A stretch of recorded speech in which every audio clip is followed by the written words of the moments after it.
Ang mabuting balita ng Panginoon ayon kay San Lucas. Papuri sa iyo, Panginoon.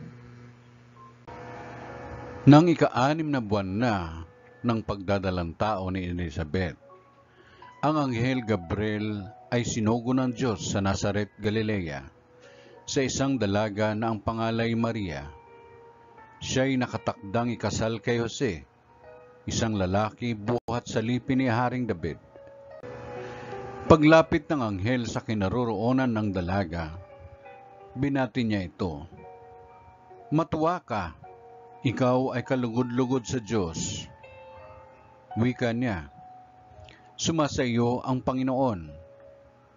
Nagulumihanan si Maria sa gayong pangungusap at inisip niyang mabuti kung ano ang kahulugan niyon. Kaya't sinabi sa kanya ng anghel, "Huwag kang matakot, Maria, sapagkat kinalulukdan ka ng Diyos. Makinig ka, ikaw ay maglilihi at manganganak ng isang lalaki, at siya'y tatawagin mong Jesus. Magiging dakila siya, at tatawaging anak ng kataas-taasan. Ibibigay sa kanya ng Panginoong Diyos ang trono ng kanyang amang si David. Maghahari siya sa angkan ni Jacob magpakailanman, at ang kanyang paghahari ay walang hanggan."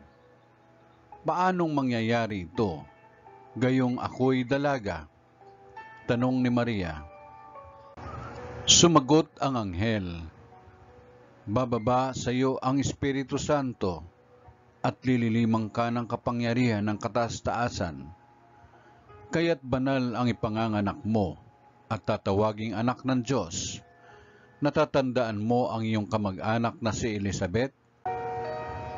Alam ng lahat na siya'y baog, ngunit naglihis siya sa kabila ng kanyang katandaan, at ngayoy ika-6 na buwan na ng kanyang pagdadalang tao, sapagkat walang hindi mapangyayari ang Diyos." Sumagot si Maria, "Ako'y alipin ng Panginoon. Mangyari sa akin ang iyong sinabi," at nilisan siya ng anghel.